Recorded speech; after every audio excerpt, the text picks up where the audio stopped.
നമസ്കാരം. എല്ലാ പ്രിയപ്പെട്ട കൂട്ടുകാർക്കും ഭാസിസ് അക്കാഡമിയിലേക്ക് സ്വാഗതം. നമ്മൾ ഇന്ന് നോക്കുന്നത് കഴിഞ്ഞ ദിവസങ്ങളിൽ നമ്മൾ പഠിച്ചു കൊണ്ടിരുന്ന കാര്യത്തിന്റെ തുടർച്ചയാണ്. ആർട്ടിക്കിളുകളെ കുറിച്ചാണ് നമ്മൾ പഠിച്ചുകൊണ്ടിരിക്കുന്നത്. ഇന്ത്യൻ പൗരത്വവുമായി ബന്ധപ്പെട്ടുകൊണ്ടുള്ള ആർട്ടിക്കിളുകളാണ് കഴിഞ്ഞ ക്ലാസ്സിൽ നമ്മൾ പറഞ്ഞത്. അതിൽ ആദ്യം പറഞ്ഞ ആർട്ടിക്കിൾ നമുക്കറിയാം അല്ലെ, സ്വാതന്ത്ര്യം കിട്ടുന്ന സമയത്ത്, അതല്ലെങ്കിൽ ഇന്ത്യൻ ഭരണഘടന നിലവിൽ വരുന്ന സമയത്ത് 1950 ജനുവരി 26 ആ സമയത്ത് ഇന്ത്യയിൽ അധിവസിച്ചിരുന്ന ആളുകൾക്ക് ഇന്ത്യൻ പൗരത്വം ലഭിക്കുന്നത് എങ്ങനെയായിരുന്നു എന്നതിനെ സംബന്ധിച്ച് പറഞ്ഞു. അതേപോലെ പാകിസ്ഥാൻ എന്ന രാജ്യം രൂപീകരിക്കപ്പെട്ട് കഴിഞ്ഞപ്പോൾ അവിടെ നിന്നും ഇന്ത്യയിലേക്ക് എത്തിയ ആൾക്കാരുണ്ട്. അവർക്ക് പൗരത്വം കിട്ടുന്നതിനെ കുറിച്ച് നമ്മൾ പറഞ്ഞു ആർട്ടിക്കിൾ 6. ആർട്ടിക്കിൾ 5 പറഞ്ഞത് ഇന്ത്യക്ക് സ്വാതന്ത്ര്യം കിട്ടുന്ന സമയത്ത് ഇന്ത്യയിൽ ഉണ്ടായിരുന്ന ആളുകളിൽ ആരെല്ലാമാണ് ഇന്ത്യൻ പൗരന്മാർ എന്നതിനെ കുറിച്ചും, ആർട്ടിക്കിൾ 6 എന്ന് പറയുന്നത് സ്വാതന്ത്ര്യം കിട്ടിയതിന് ശേഷം പാകിസ്ഥാനിൽ നിന്ന് ഇന്ത്യയിലേക്ക് വന്ന ആളുകൾക്ക് പൗരത്വം ലഭ്യമാകുന്നതിനെ കുറിച്ചും, ആർട്ടിക്കിൾ 7 പറഞ്ഞിരുന്നത് പാകിസ്ഥാനിലേക്ക് കുടിയേറി പാർത്തു, ആ പാകിസ്ഥാനിലേക്ക് കുടിയേറി പാർത്തതിന് ശേഷം ഇന്ത്യക്ക് സ്വാതന്ത്ര്യം കിട്ടിയതിന് ശേഷം ഇന്ത്യയിലേക്ക് തിരികെ എത്തിയ ആളുകളുണ്ട്, അവർക്ക് പൗരത്വം ലഭ്യമാകുന്നതിനെ കുറിച്ചാണ് ആർട്ടിക്കിൾ 7 പറഞ്ഞിരുന്നത്.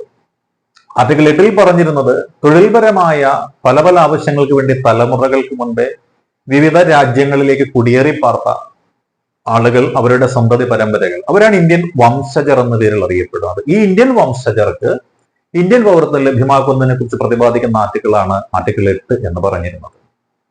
പൗരത്വത്തെ സംബന്ധിച്ചുള്ള ഡീറ്റെയിൽഡ് ക്ലാസ് നമ്മുടെ പ്ലേലിസ്റ്റിൽ ഇന്ത്യൻ പോളിറ്റി ആൻഡ് കോൺസ്റ്റിറ്റ്യൂഷൻ എന്നുള്ള ഒരു സെഗ്മെന്റിൽ വളരെ ഡീറ്റെയിൽ ആയിട്ട് തന്നെ നമ്മൾ കൊടുത്തിട്ടുണ്ട്. പൗരത്വം എങ്ങനെയാണെന്നും ലഭ്യമാകുന്നത് എത്ര രീതിയിലാണെന്നും അത് എത്ര രീതിയിൽ നഷ്ടപ്പെടാമെന്നും പൗരത്വ ഭേദഗതി നിയമങ്ങളെ കുറിച്ചും എല്ലാം നമ്മൾ ഡീറ്റെയിൽ ആയിട്ട് വീഡിയോയിൽ കൊടുത്തിട്ടുണ്ട്. അത് കണ്ടാൽ മതിയാവും. ഇപ്പൊ നമ്മൾ ഇവിടെ ആർട്ടിക്കിളുകളെ പരിചയപ്പെടുകയാണ്. ഇന്ന് നമ്മൾ പരിചയപ്പെടാൻ പോകുന്ന ആർട്ടിക്കിളുകൾ 9, 10, 11 എന്നീ ആർട്ടിക്കിൾസ് ആണ് നമ്മൾ പരിചയപ്പെടുന്ന ആർട്ടിക്കിൾ.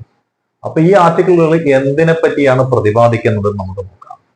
ഈ ആർട്ടിക്കിൾ 9 എന്ന് പറഞ്ഞാൽ എന്താണ്? ആർട്ടിക്കിൾ 9 അത് പറയുന്നത് മറ്റൊന്നുമല്ല, ഇന്ത്യൻ പൗരത്വമുള്ള ഒരു വ്യക്തി മറ്റേതെങ്കിലും ഒരു രാജ്യത്തിലെ പൗരത്വം അയാളുടെ ഇഷ്ടപ്രകാരം സ്വമേധയാ നേടുകയാണെങ്കിൽ, അപ്പൊ പൗരത്വം രണ്ടു രീതിയിൽ നേടാം.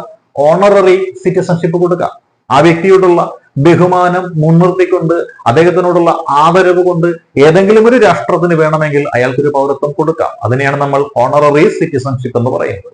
അപ്പോൾ ഓണററി സിറ്റിസൺഷിപ്പ് അല്ല ഇവിടെ ഉദ്ദേശിക്കുന്നത്, വോളണ്ടറി, ഒരാൾ സ്വമേധയാ അയാളുടെ ഇഷ്ടപ്രകാരം മറ്റേതെങ്കിലും ഒരു രാജ്യത്തെ പൗരത്വം സ്വീകരിക്കുകയാണെങ്കിൽ ആ വ്യക്തിയുടെ ഇന്ത്യൻ പൗരത്വം എന്ന് പറയുന്നത് നഷ്ടപ്പെടും എന്ന് പറയുന്ന ആർട്ടിക്കിളാണ് ആർട്ടിക്കിൾ 9 എന്ന് പറയുന്നത്. അതായത് മറ്റൊരു രാജ്യത്തെ പൗരത്വം സ്വീകരിക്കുമ്പോൾ ഇന്ത്യൻ പൗരത്വം നഷ്ടപ്പെടുമെന്നുണ്ടെങ്കിൽ രണ്ടെണ്ണം ഒരേ സമയത്ത് കൊണ്ടു നടക്കാൻ പാടില്ല എന്നല്ലേ പറയുന്നത്. അതുകൊണ്ട് സിംഗിൾ സിറ്റിസൺഷിപ്പ് എന്ന് പറയുന്ന ആ ഒരു കോൺസെപ്റ്റ് പ്രതിപാദിക്കുന്നത് ഈ ആർട്ടിക്കിൾ 9 എന്ന് നമുക്ക് പറയാം അല്ലെ, സിംഗിൾ സിറ്റിസൺഷിപ്പ്. അതുകൊണ്ടാണല്ലോ മറ്റൊരു രാജ്യത്തിലെ പൗരത്വം സ്വീകരിച്ചു കഴിയുമ്പോൾ ഇന്ത്യൻ പൗരത്വം നഷ്ടപ്പെടും എന്ന് പറയുന്നത്.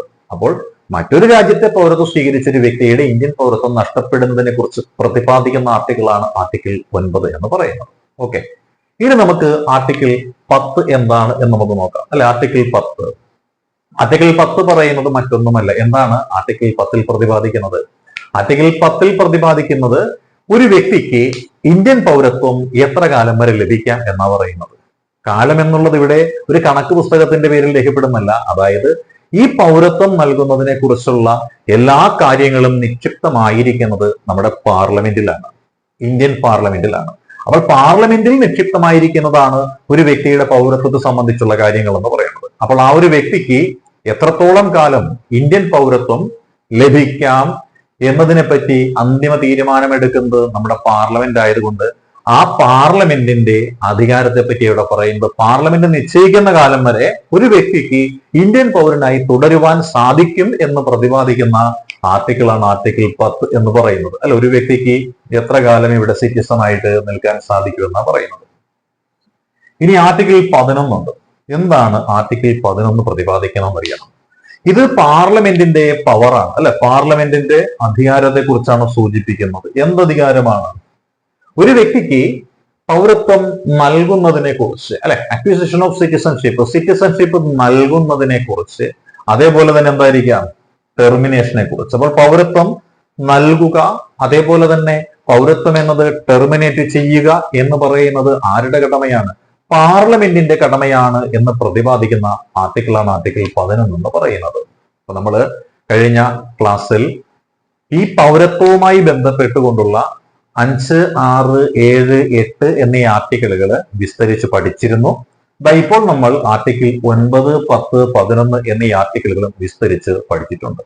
ഇനി ഈ പൗരത്വവുമായി ബന്ധപ്പെട്ടുകൊണ്ടുള്ള ഉള്ളുകള്ളികൾ നോക്കുമ്പോൾ അവിടെ സിറ്റിസൺ ഉണ്ട്, ഏലിയൻ ഉണ്ട്, സിറ്റിസൺഷിപ്പ് അമെൻമെന്റ് ആക്ടുകളുണ്ട്, പൗരത്വം ലഭിക്കുന്ന വിവിധ മാർഗങ്ങളുണ്ട്, പൗരത്വം നഷ്ടപ്പെടുന്ന വിവിധ മാർഗങ്ങളുണ്ട്, ആസാം അക്കോർഡ് എന്ന് പറയുന്ന ആസാമിലേക്ക് കുടിയേറി വന്നവർക്ക് പൗരത്വം നൽകുന്ന രീതികളുണ്ട്, അതേപോലെ തന്നെ ഡ്യുവൽ സിറ്റിസൺഷിപ്പ് ആക്ട് എന്ന അപരനാമധേയത്തിൽ അറിയപ്പെടുന്ന ഭരണഘടനാ ഭേദഗതിയുണ്ട്. മാത്രമല്ല ഏറ്റവും ഒടുവിൽ 2019 നടന്ന പൗരത്വ ഭേദഗതി നിയമവും അതുമായി ബന്ധപ്പെട്ടിട്ടുള്ള സമരങ്ങളും അതുമായി ബന്ധപ്പെട്ടിട്ടുണ്ടായ മാറ്റങ്ങളും എല്ലാം ഉൾക്കൊള്ളിച്ചുകൊണ്ടുള്ള ഡീറ്റെയിൽഡ് ആയിട്ടുള്ള വീഡിയോ നമ്മുടെ പ്ലേലിസ്റ്റിലുണ്ട്. അത് കണ്ടു കഴിഞ്ഞാൽ പൗരത്വം എന്ന് പറയുന്നത് നിങ്ങൾക്ക് സെറ്റാണ്. അതിൽ നിന്ന് ഒരു മാർക്ക് പോലും നഷ്ടപ്പെടുകയില്ല. അപ്പോൾ ഈ ഒരു വീഡിയോയെ കുറിച്ചുള്ള നിങ്ങളുടെ അഭിപ്രായങ്ങളും നിർദ്ദേശങ്ങളും കമന്റ് ബോക്സിൽ രേഖപ്പെടുത്തുക. All the best.